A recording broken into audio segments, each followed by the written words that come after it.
அது ஃபீஸ் ஸ்ட்ரக்சருங்கிறது என்ன, கருப்பு பணமா, அதில் என்ன ரகசியம் இருக்கிறது, அதையே நீங்கள் வந்து மறைக்கணும். அது சரியான கொஸ்டின்.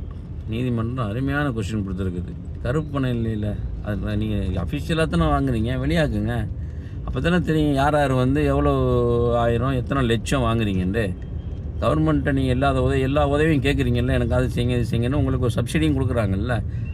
அதெல்லாம் இருக்கும்போது அப்பயே நீங்கள் வந்து அந்த பணத்தை வெளியாக்க மாட்டீங்க. எல்லா கல்வி நிறுவனமும் வெளியாக்கணும். அதை முதல்ல வந்து அரசாங்கம் வந்து அதை ஒழுங்குபடுத்தணும்.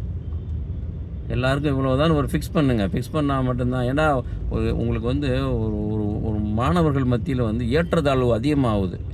இது பெரிய பள்ளிக்கூடம், இது சின்ன பள்ளிக்கூடம், அது மாறினா தான் மாணவர்கள் வந்து நல்ல சிறந்த கல்வி கொடுக்க முடியும், சிறந்த கல்வியை உருவாக்க முடியும். அவங்க வந்து அந்த தாழ்வு மனப்பான்மையிலேருந்து வெளியே வருவாங்க. இதை வந்து அரசாங்கம் உடனடியாக செய்யணுங்கிறது எங்களுடைய